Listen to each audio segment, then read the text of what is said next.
Welcome to Barn Banter, the podcast by Horse Illustrated.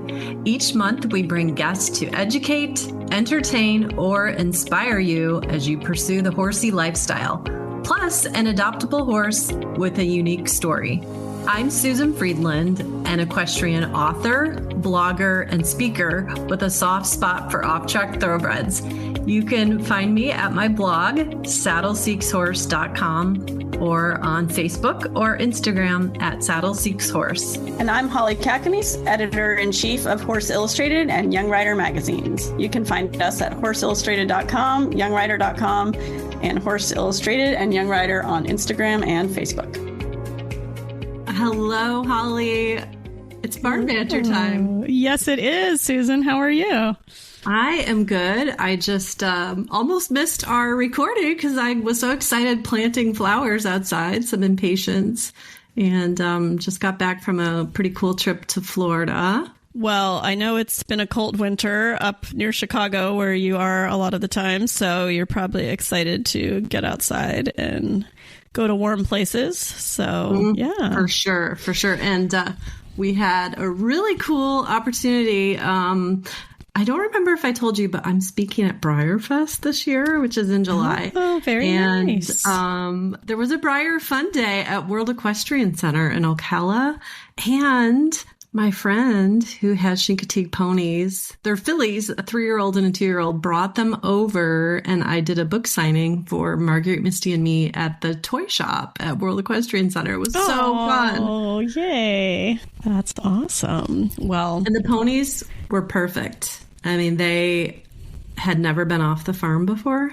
Oh. And they had people coming up to them, taking pictures with them and posing. And there's some really cute photos I shared on my Instagram account. If you're not following, at Saddle Seeks Horse. But it was just a wonderful turnout. And I met some people that I'm going to see at the Pony Swim. And speaking of Pony Swim, if that's something that you're interested in, listener, June 30th, on my Facebook page, Saddle Seeks Horse, I'm hosting a panel of Chincoteague pony experts because it's the 100th swim this year. And so we're going to be talking to a breeder, a breed historian, a Misty memorabilia collector, and we're going to have some fun giveaways. So when you're done listening to our podcast, if you want to get involved in a Facebook Live, it is June 30th at 7 p.m. Central. And it's going to be a lot of fun. And maybe you'll come too, Holly. Awesome. Yeah, I would love to. That's like a dream. And we just wrapped the issue of Young Rider, the July-August already is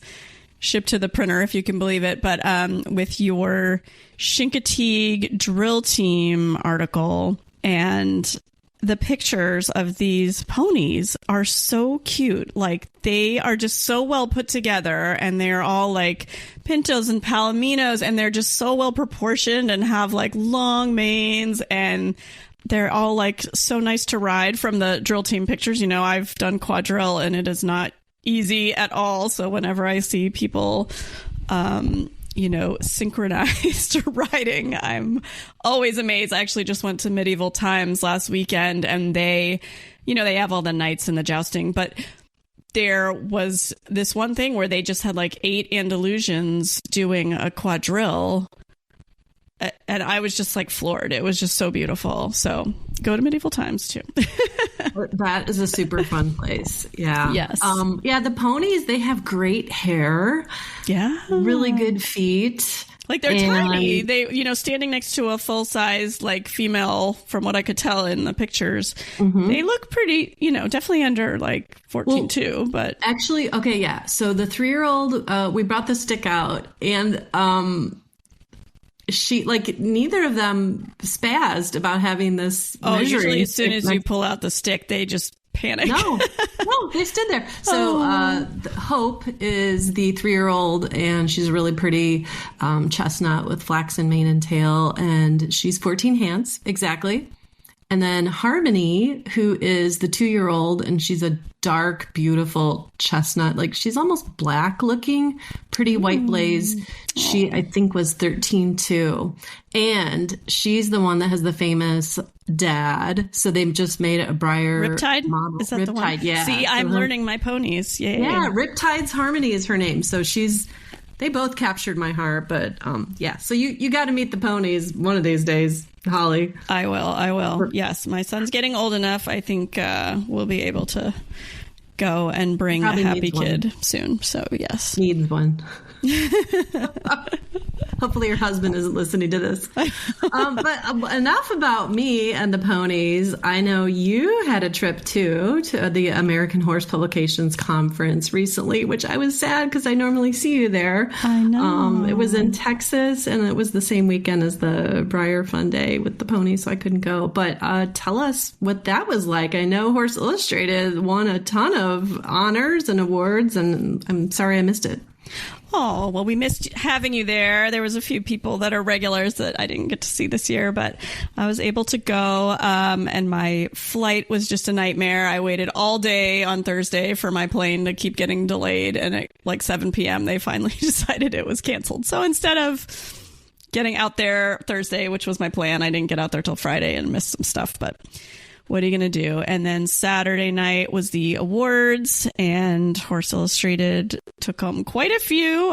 Check out horseillustrated.com if you want to see all of them. But we won General Excellence in our category, which is like the big one that you really want to win every year, and you just like chase it. You know, that's the one. Like we haven't won that one since 2019. So is it like Best Picture? For the Academy it's Awards? like best in show. Well, there's like the best in show overall, which I'm sad to say we didn't get that one. But like in each category, they pick one out of like your similar contemporary that like you would compete against.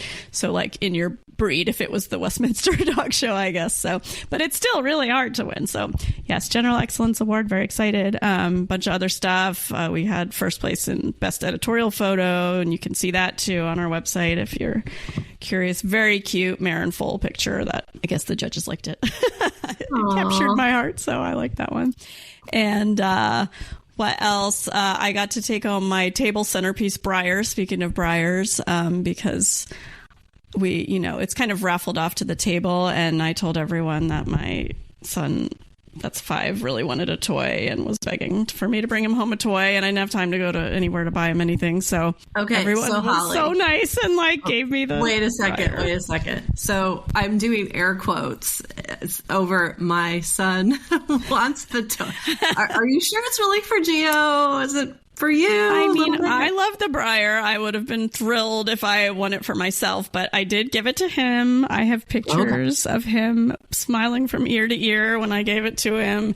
And then he immediately wanted to play racing horse. So he went up and got my Harley Breyer. And he said, you can be this one and I'll be the new one, and race them. And we went all around the house, like 2 or 3 laps around the house racing so he could win the race. So that was pretty funny. I love that. That's such family togetherness because of Breyer. This is beautiful. Which commercial. Are you listening, Breyer? I know, right?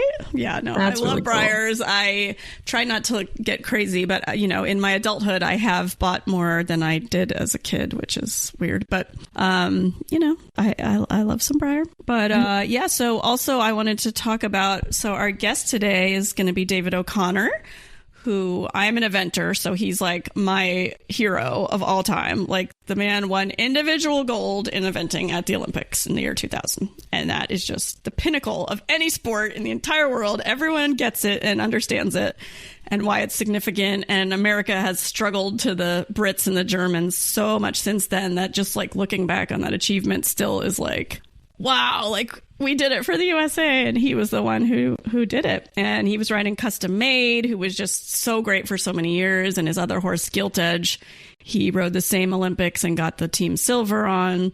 And so those horses are just part of my like core memories of, eventing and amazing. And when I was a groom in the eventing world down in Ocala, he was like at a nearby farm, and I got to go to his birthday party and like sort of be a little bit like very far removed from that circle, but sort of kind of. So that was really cool. And just getting to... You got to hobnob with David back in the day. I mean, grooms weren't really like hobnobbing in those days. Now they get more recognition, which is wonderful and well-deserved. But, you know, at the time you were just kind of like a satellite out in the orbit. But, you know, it was still so cool to like see these people in real life that you just like saw. You know, this was even before like you really followed much stuff online. You know, you saw them in like the magazines and everything. So, and on TV in the Olympics. Hello, like amazing. So this was an exciting interview for me, although as you'll hear, I was having horrible tech issues, and very sadly, Susan had to ask my questions for me, but she did a great job.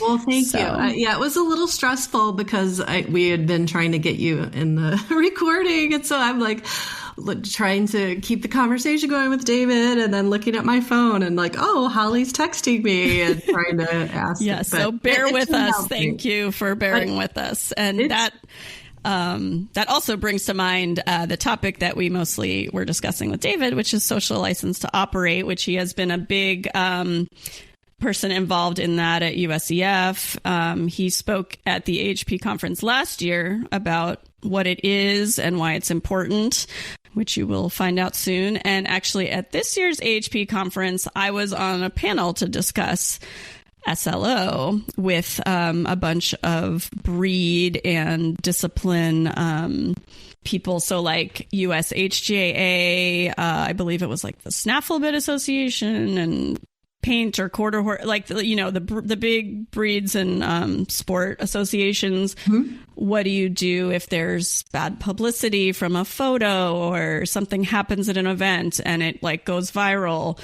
You know, I didn't have any like terrible stories from the magazine, which I guess is good, of something that was like, oh, why did you publish this? It makes everything look bad. And so, but it was just interesting to learn from the other people and kind of talk about how every equestrian has a responsibility to represent horses and horse sport to the non-horse world. So it's not just for people who are competing at the highest levels of the sport. The social license to operate really applies to anyone who loves horses and as we say, there's not much difference between like the Kentucky Derby and like a person who just trail rides as far as like non-horse people go. Yeah. They don't really see it as two different things. So it was pretty interesting. And we're going to dig into that a little bit and also talk about the glory days of David's riding career, which was so fun to listen, even though I couldn't talk. I know. Well, maybe he would want to come on down the road and we could talk more about the glory days, and then you could interview him and be a little more actively involved. I think we need to have him back on maybe next year, because I think this topic also is evolving. The other one that seems to evolve a lot at HP conferences is AI and its use in media, photography, writing, everything. Like people just want to pretend it doesn't exist, but it does. And this year, you know, people talked about what they use it for. And there's definitely, I feel, a hard line. I know this is way off topic that we're not even talking about, but I will say I was heartened to hear that most people have like a very hard line in the sand of not using it in writing at all, or like to generate photos at all. Like it's just more like help with writing headlines and extend this tree line a little further over so we can put text on top of it on a photo, that type of thing. So anyway, that's just a little insider on the conference, but we have so much to get to and such an awesome interview with David O'Connor. Susan, you want to introduce him? Do we have a bio, or do we just such a good job? I mean, Olympic gold medalist, passionate equestrian leader in the sport, and someone who really knows a lot about social license to operate and who can help educate us to make sure that we can enjoy horses for a very, very long time. That's the goal. And after that, we will have our adoptable horse interview, so we hope you stick around for that. And with no further ado, here is David O'Connor. For special rates on Horse Illustrated and Young Rider magazine subscriptions just for our podcast listeners, visit horseillustrated.com/barnbanter. David, thank you so much for coming on Barn Banter. It's really an honor to have you here to talk with us today. We're going to want to pick your brain about social license to operate, but it's exciting to have an Olympic rider with us. And so thanks for coming today. Well, thanks for having me. It's it's fun to be able to talk about subjects that have been part of my life for the whole time. So, okay. So one thing I have to ask about, a friend of mine tipped me off to the fact that when you were a little boy, you rode across the country with your mom, and it was this epic adventure. Can you tell us a little bit about your long ride? Yeah, it was back in 1973. So my mother, my brother, and I rode from Maryland to Oregon. People always ask kind of why you did that, and I did that because my mother told me to, because I was 11. But it was, it was a momentous experience to come through. You have a great appreciation for the country. You have a great appreciation for the people that work in lots of different ways around the country. And obviously, spend a lot of time with horses. You're riding 35 miles a day, 8 to 10 hours a day. And so there's a lot of quiet time with your horses and experiences that you went through with your horses that, have stayed with me pretty much all my life. So it was an amazing experience, to go through as a kid, and something, as I said, it stayed with me and shaped a lot of the things that you think about later on, even in the competitive world or in the horse world or just in the people world that we have. And a lot of it come off that trip. It had come off that trip. Okay, so did anyone, I can't imagine you as a young boy keeping a journal. I could misjudge you, but I taught middle school for many years, and I don't think of little boys as like you to keep journals. Yeah. But is there a book about this? Or yeah, my mother actually put one together, and that we're kind of collating again, stories and changing it around. Not the stories, but trying to put it into a format. So we do actually have a day-by-day journal of it. And the one thing that I was really surprised, and I don't, if you were, if you thought about if you were going to try to plan something like that again, the one thing we didn't do, we didn't bring a camera. And I don't know why we didn't bring a camera. That would have been, there are pictures of it where people came out when they were doing an article about it, but why did we not have a camera? Just even a little, just instant camera thing. Yeah. That's always, I don't think I even realized it until probably 6 or 7 years ago that I was like, I don't know why we actually just didn't have an everyday camera. Not even anything fancy. It would have been a difference. Well, maybe it was because you had to pack. Yeah, we brought all of and clothes. Yeah. I don't know. Did you take any books? Of course, we just had literally what was in our saddlebags. That was all we brought with us. So you were in Western saddles?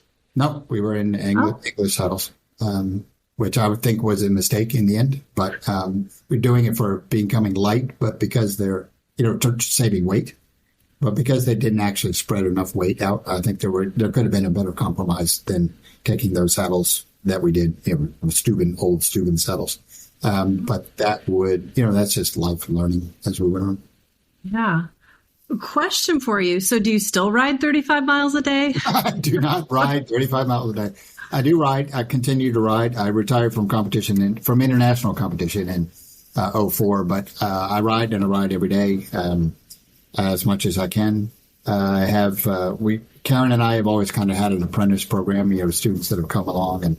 And when I took this job with the Federation, which I am in now, that stopped a lot of it. But my kind of, last big time apprentice actually moved here to be closer. And her partner, Woods Boffman, they and Mia Farley, they live right down the road. So I actually get to help them with their horses either in the morning or in the evenings. So it's great to have that. And both Karen and I both have horses that are with her that she rides in, one at the 5-star level and one's just, in the new 4-star level. So, and she's actually on a team trip with Karen's horse even today over in England that she got picked. So, so we're still quite involved. So, and it's fun to help people with horses. Well, I'm happy to hear that you're still riding. I've often wondered that about professional athletes like yourself, does the NBA player, like, does Michael Jordan have fun playing pig or horse with his kids or, nieces and nephews? So that's really cool. Well, the horse thing is a lifestyle, right? And it's, and I always describe myself as a full lifer now in my sport. So, so the enjoyment to get on horses is still a big part of, what we do every day. Well, I want to take you back to an Olympic moment. In 2000, you won a gold medal in individual eventing aboard a horse named Custom Made and a bronze team medal. Am I getting this right? Aboard Gilt Edge. Am I saying that right? Yep. Yeah. So what was that experience like, competing for your country and getting 2 medals? And actually, I got to ride in Atlanta also in the Atlanta Olympics and won a silver there in the team. Fun also because Karen and I were on those teams together. So, as a husband and wife team, you're winning a team medal together, which is, an amazing experience. So to have all of that work, you work all of your life for those, I've been driving myself really since I was 18 years old to get up there and to have that really work and then have good performances with the 4 times that I rode in those 2 games, the horses were great. I was never out of the top 5. You win you helped get team medals both times.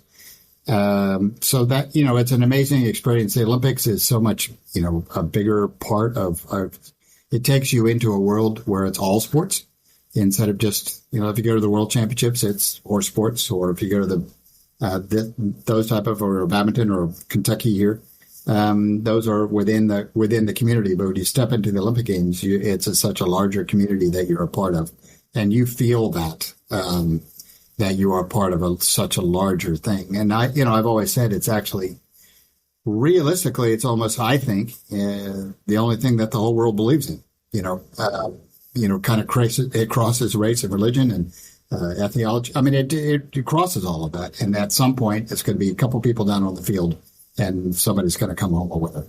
And that is, an amazing experience to be a part of. Been part of the Olympic movement, really, pretty much around it and in it all my life. But to do it in lots of different ways, as a spectator, and then as an athlete, and then that work, and then as an administrator, and as a coach, and in administration, I've gotten to be around that program a lot. So, and I still am 100% believer in the Olympic movement. So, did you have a chance as a competitor to watch any of the other Olympic events? And if so, did you have a favorite? Yeah, I mean, yes, we tried to go. Karen and I both went in Atlanta. We got to watch, we went to basketball game, watch a Dream, it was the second version of the Dream Team play, and got to watch those guys. That was been fun. I've been to shooting, been to fencing, track and field, got to see the 100 meters in 1988. And, so you do part of that. You got to be a part of that. Try to spend some time. We always were on a satellite site usually, so we didn't usually get to spend a lot of time in the village, but we tried to go down there into the village and be part of that experience, which is a whole nother thing. You really want to try to enjoy that moments when you're there, because they're few and far between, and you don't know if you're ever going to go back. And, so you really do try to wrap yourself in that Olympic environment. Well, today, I would be curious to hear a little bit more about your role with the Federation, and maybe you could tell us what a day in the life is like. Your current role. Okay, so your title is Chief of Sport. That's right. So it's basically, it's a executive kind of level, strategic level about sports here in the horse sports here in the United States. Of what we have, we have 18 breeds disciplines that are here in the federation. So we really do, you're thinking about how horse sports are placed in the world, how they're placed in the United States, with their FEI disciplines, also within the, within the world context. And so this job is beyond my own sport of eventing, because I actually chair the eventing group for the FEI, the International World, that puts you on that board and now on the executive committee. So there's lots of different roles, but this one is really does try to think about from a strategic point of view where horses are aligned within the sport world here in the United States and on the international stage.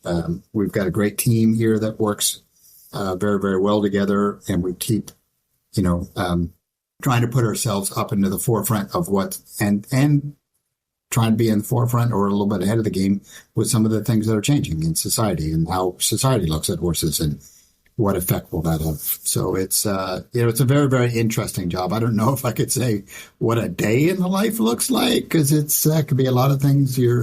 I've been around in administration for a long time now, 30, 40 years. And so, you're a resource for a lot of people that are asking about how things, where they stand and where they're at. So that's one side of it. And then the other side is the strategic side of horse sports in the country and in the world. Well, and I think speaking of horse sports and strategic and the future, those are some phrases I heard you talk about. We would like for you to demystify social license to operate. And we had an article recently that I believe Sarah Coleman wrote that was kind of like an intro. So for some of our viewers who have not heard of this concept before, could you give us sort of a synopsis of what this is and who it affects and maybe why it's important? Sure. Social license it's not an equestrian sport term. It actually came out of the mining and logging industries. And if you think about it, if you're going to take away my mountain, and is that going to benefit society in a way that is going to be positive? And so it's the same thing in horse sports is actually about the public acceptance of horses being used in sport in lots of different ways, right? Which also that can then get into that same discussion of animals being used in sport and how that has changed and how society has changed that perception over this last, 10 years, I would say. And it has changed and it has questioned things. And there are, so you have to pay attention as an organization. And when I say pay attention, what the public is really looking for is, are you credible, as an organization? Are your rules and your policies credible? Does the sport really look after itself? Of trying to put always the horses first and their welfare first. And you have to make sure that you're there. And when that doesn't happen, then the public really has the right to question. And then that can have effects. So when you think about even marine animals, how they're not really part of, that environment has changed in marine animals. Greyhound racing is now illegal, in like 48 states. Because racing is now, has a congressional mandate, and Congress is involved now. And so you're always trying to make sure that you're doing the right thing by the horses in your rules and regulations and how you do it to protect that side of the equation. So that the public says, they take it seriously. They're really looking at it and they really have tried to do a lot of things to, anywhere from minimize risk to raise the quality of the care, and what is their life? What's the horse's life, not just in and outside the ring. And it's different because if you think about 80 years ago, everybody would have seen a horse every day of their lives, right? Because it would have been in the city, it would have been part of the taxi system. It would have been, pulling groceries. It would have been doing it. So everybody, whether you were in a city or outside of a city, would have been around some type of access to horses. 80 years ago. And now that doesn't happen at all. I mean, you have people that will never see a horse, but they can be influenced, especially by this wonderful little tool that we have here. It's holding up a cell phone for listeners. Right, the cell phone, right? So the social media side of the equation, which can have an immediate, effect on somebody, and somebody actually maybe with a very neutral position could be changed by an image or changed by a thought process. And so you have to make sure that you're always thinking about that and always promoting the best part of your sports and trying to minimize the risk, any of those type of risks in all the sports. And if you are taking that seriously, which we do, and you are making headway into things, then I think the public can really accept, because we do put the horses first. So is social license to operate something that only people who are like, they're competitors or people at the upper levels of the various disciplines need to be concerned with? Or is it something that could potentially impact the backyard rider, or just the, people that maybe don't have a horse, but they like taking lessons or going on trails on their next vacation? Sure. I think that's a very good question, because it does, I think, affect all of the, aspects of all horse sports. And the one thing that when we talk about this type of environment, it really doesn't make, from a general public point of view, where somebody is not educated in horses, it doesn't matter what you're doing, right? So then you could think about, let's say, I'm an event rider, right? And say, well, I don't do that. I don't do rodeo. I don't do that kind of stuff. So it doesn't affect me. Well, it actually does, because the public doesn't put any difference between any of the sports. They just lump them all together. And so what happens in racing, or what happens in Western, or what happens in eventing, or what happens in show jumping is all affects it straight across the board. And that's the thing that you have to make sure to realize. And a lot of the thing, because we're dealing with horses and we're dealing with animals, a lot of the reaction from public is actually quite emotional. It's emotive. It's not just all purely logic. So you can't just argue about logic, right? You have to tell the stories that all of us as horse people, of why we are connected to horses and why that is a need. I fully believe that in the end, it's horses. Humans are good for horses, right? The species is growing, and the species is as in a big macro side of the equation. But I don't think we'd enough talk about that how horses are good for humans, right? And what that brings to our own personality and our own lives, of how that goes forward.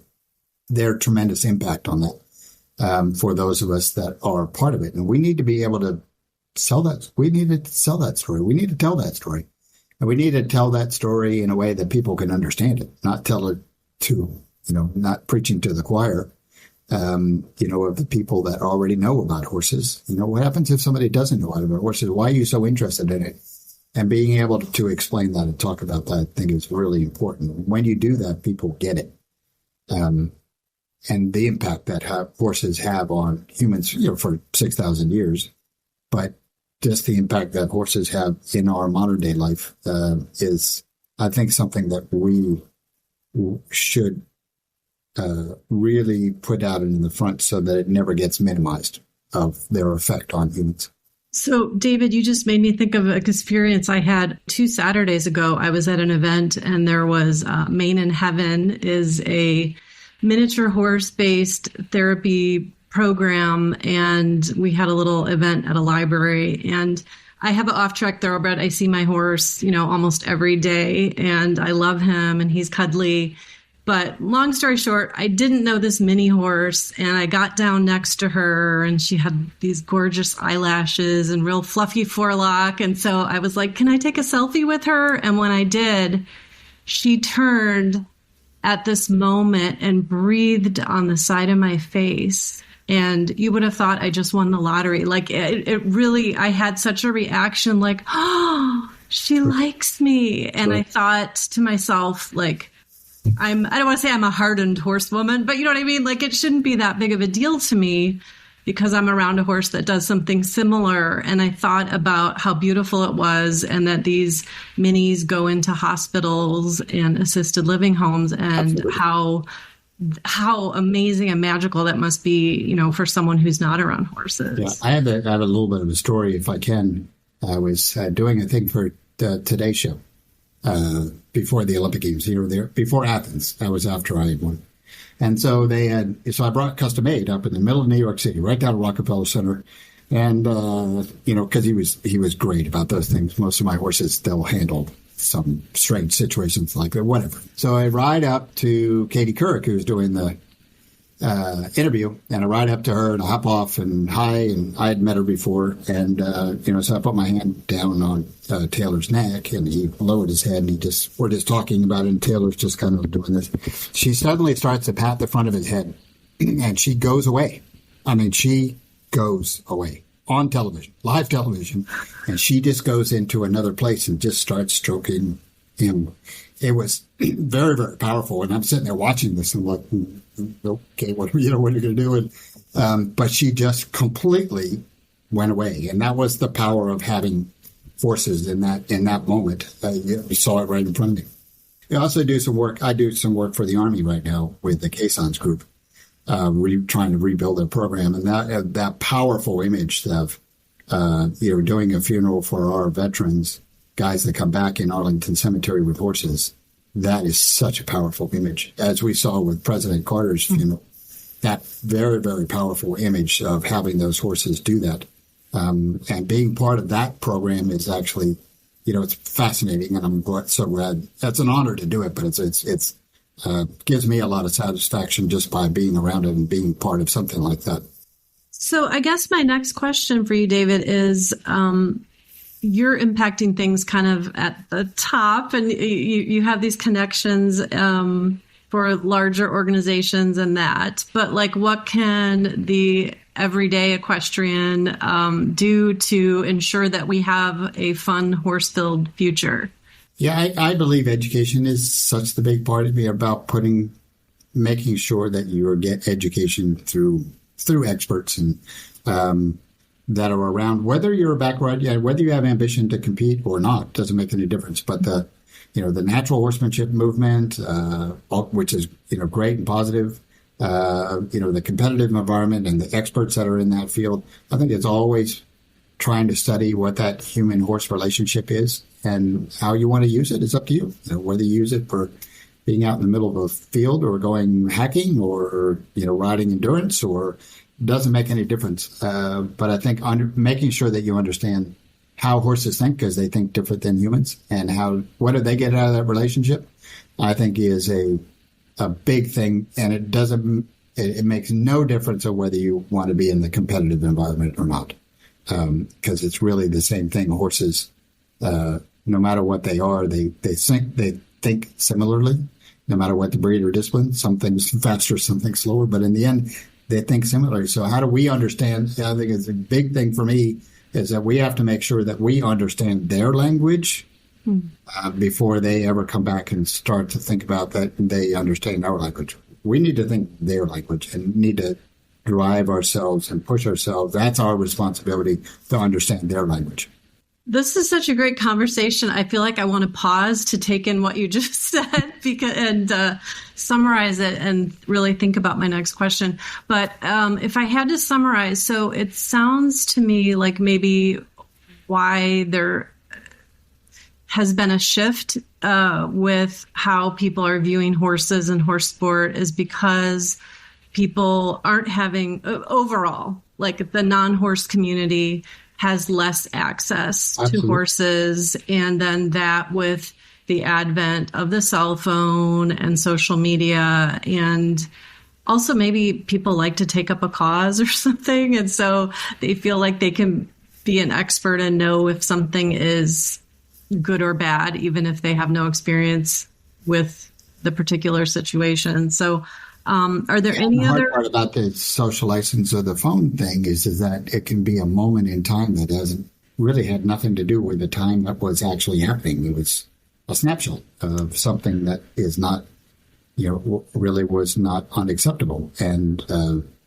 then people jump on it, and then it's not going away. So it's part of our world now. It's you just have to accept that that's out there. And we have a thing I talk about a lot here in the Federation is that if you can't train in the middle of Central Park and have people understand what you're doing, then probably you shouldn't do it. And being able to train at all times, just in a public environment, and have people stop and watch. And can you talk about it, explain it, and they like it. They were like, that's really cool that you get to do that thing. Oh, Holly wants to know, what do you think about the outlook of equestrian sports in the Olympics? I'm actually very positive. I mean, we worked quite hard for LA. We're excited about LA 28 being at Santa Anita with all three disciplines together. Brisbane is going to be great. They have a site down in a place called Toowoomba, which is just west of Brisbane. And the Australians are very equine related people. So, we're in good shape all the way up to then. After that, we don't know where it's going to be yet. So, so I do believe that equestrian sport has a place, a big place in the games. It's had a great exposure since 1912 when we were first in it, and it's been there every year.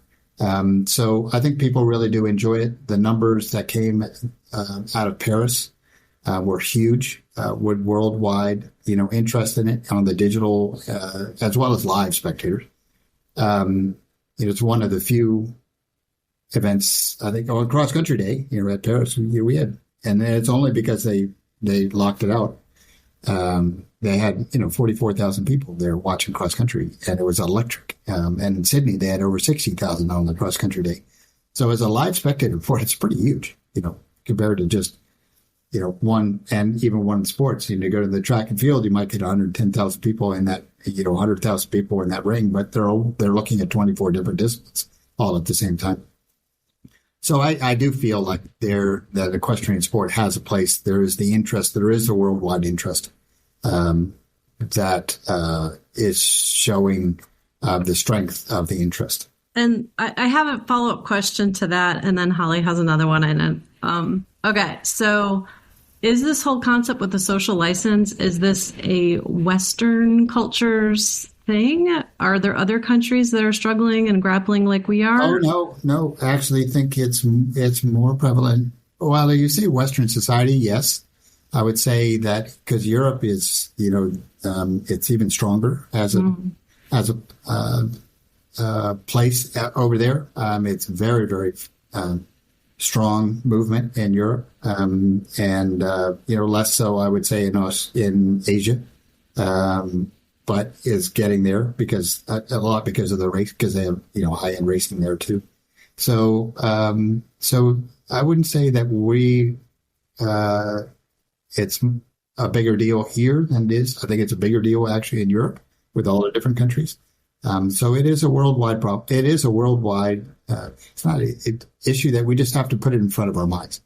I don't think we don't have anything to hide.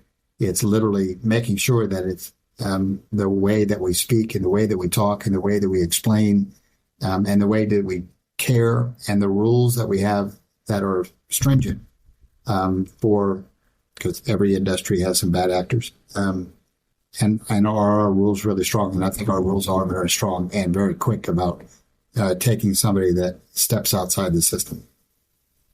Final question. Holly wants to know your favorite horse to ride and favorite horse's personality. Oh, these are two. Okay, so the favorite horse to ride, favorite horse's personality. Is it the same horse or different? I was lucky enough to have 25 years of playing the top game. And so, and I don't know how many horses. You probably had 40 some odd horses that we competed at different levels over that time. And I don't know that if I could pick one over the other. Obviously the two Olympic boys, they did their careers together, for a long time and they were at the top of the game for almost 8 years for the United States. And, I couldn't pick one of those above the other one. And all the horses that led me up to that place. I don't know if I could pick it. It's like, I don't know, children or your, siblings. How do you do that? They're all different. They were all wonderful to spend a lot of time with. You had a different relationship with them all, and they were very, very different personalities. All of them were. Even the ones that got up to the top level, they were very different personalities. So I don't know if I had a favorite one of them. I really hope that I was the favorite of theirs. That's for sure. Spoken like a true horseman. That's really cool. Thank you, David. We're just delighted to have had this conversation. It was really fun. And hopefully our listeners will feel that they can help make a difference and, provide good lives for horses and education and all that. Well, thanks. Yeah, thanks for having me. It's I enjoy it. Very passionate about it. So very much think that the having these type of conversations out in lots of different places is seriously important for all of us. And joining us today for this month's Adoptable Horse, I have Julie Martin. She is the Executive Director of Happy Trails Horse Adoption Program in Victor, Idaho. So we have a couple of horses here today. We're probably going to focus a little bit on Rawhide, who's adorable. But Julie, thank you for joining us. Oh, thank you for having me. This is wonderful. What a great opportunity. And I'm sad everyone isn't going to get the video version of this, but I see Julie in the field standing next to a hay hut with very happy horses eating all around her. Yes. So who do you have over here with you? Well, currently I have Celeste, who used to be on the My Right Horse website. We took her down so that we could get some training with her. So she will be available back on My Right Horse probably the 1st of July. But then I also have Miss Rawhide here. And Rawhide is an American paint horse, and she is registered. She's about 21 years old. She does have some arthritis in one of her knees, so we adopt her out as a companion horse. But I kind of market her as our dragon in terms of her beauty and her uniqueness, with her, I guess, what would you say, chestnut spots, kind of cat tracks on her, and her blue eyes. Yes, she is stunning. I'm sure everyone's going to want to check out her photos, but she's got that beautiful paint coloring and kind of a white blaze with spots on her nose and then a blue eye, and she's just got everything going on. She's very striking. Oh, that was Celeste. And so both of them is Celeste a paint registered, or is she just Pinto coloring? She is a paint. She is not registered. She could be registered, I believe. When we got her, she was not. So Rawhide was the only one of the group that we got that were registered. And Celeste looks like black and white from what I can see. Very, very stunning as well, with a blue eye, too. She's got two blue eyes, and she is very stunning as well. And she's kind of like a little piece of Velcro. She likes to kind of stick to you. But not very good with the halter. So that's something that we want to work on before we get her adopted out. And will she be companion only, or is she going to be No, rideable? she's about 9 or 10. So we hope to have her under saddle once she does become available for adoption. Oh, fantastic. So a little preview horse. We've never had that, like coming to market soon. And she, she might be not great with the halter yet, but she's just standing right next to you for everyone who isn't seeing what I'm seeing, letting you brush her face and just not moving a muscle. She just looks super calm and very relaxed and happy, getting her little brush. And Rawhide looks like her buddy. It looks like they're buddies out there. They are two peas in a pod for sure. They both love attention, just without a halter in hand. It's really funny. Oh, you can approach them, you can love on them, all of that. And they're great until you get a halter. So we're going to work on that this summer. Well, that is certainly something that training can help out a lot. And I know that these girls, they just look so chill. I have such high hopes now, like that I see like, I would put the time in with halter training. They just look so enjoyable. But Absolutely. Can you tell us a little more about Rawhide, like her personality, what kind of horses she might want to be around as a companion? Does she like, to be groomed or to be around kids or as a therapy horse, or what kind of life do you think would be best suited for her? I think pretty much any of the above. She's super calm on the ground, and she's not dominant, with other herd members. These two just have a really good relationship. So she's definitely not the leader of the pack. She's not going to push off other horses or anything along those lines. She's just super chill. She's a big girl.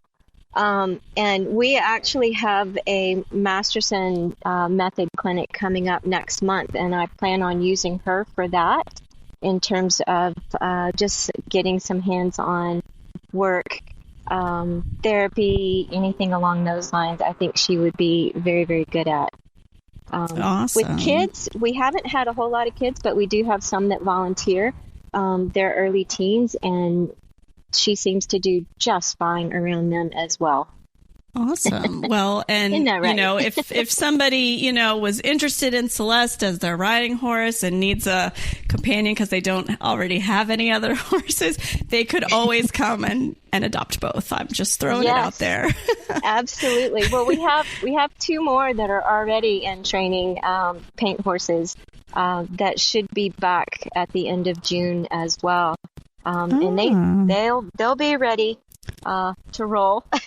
That's amazing. Yep. And I'm looking at all that amazing acreage and land in beautiful Idaho. I bet this time of year you're just finally getting that warm weather and that green, and it must be super nice out there. And I want to hear all about your facility. Are you guys just horse, or do you have like small animal? How many? All that kind of, what do you specialize in? All that good stuff.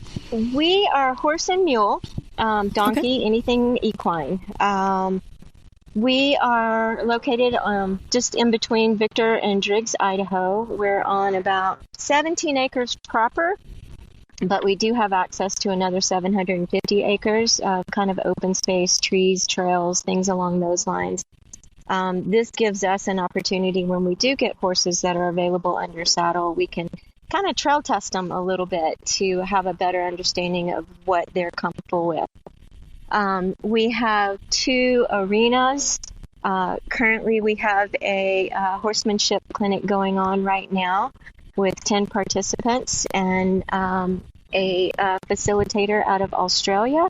And his main thing is calm, connected horsemanship. Our goal with our education clinics is to keep horses relevant in people's lives. So the more that we can teach, provide opportunity, provide options, the more people will stay connected with their horses so that they're not just, rodeo horses or not just trail horses or not just jumping horses. They have an opportunity to learn and grow beyond that. We see a lot of our horses come back through clinics, and we absolutely love that, to see them grow. Oh, that's great. And I know Idaho might be a little far drive for some of our listeners, but Right Horse does have some assistance with trailering needs if anyone is interested in learning more about that. And what kind of distance are you guys from some of the, bigger cities up north or on the West Coast? Are you pretty far from, I live in SoCal, so I know there's a little bit of a drive to Idaho from where I am, but oh, look at this. We've got a horse that wants to be right in front of the camera. I know. Well, I have headphones on, and I feel like if I had my headphones off, she would contribute to the conversation. Yeah, she wants to be part of this. That's cute. Well, for distance, we're about 9 hours from Denver. We're 6 hours from Boise. Like Vegas, we're probably a good 12 hours, 12 to 13 hours. California, I think we're looking at 2 days.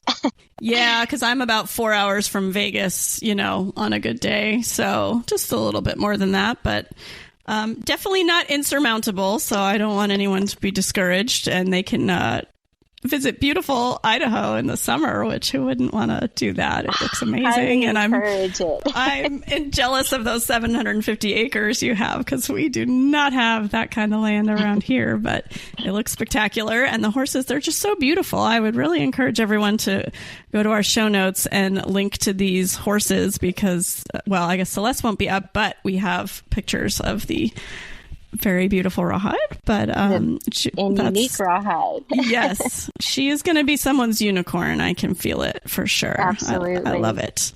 We are just outside of Grand Teton and Yellowstone National Parks.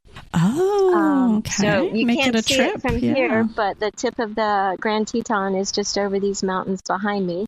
And no way. Okay, I've been to Jackson Hole and seen that, and it is glorious. So that's so cool. But yeah, maybe a combined trip Jackson to go.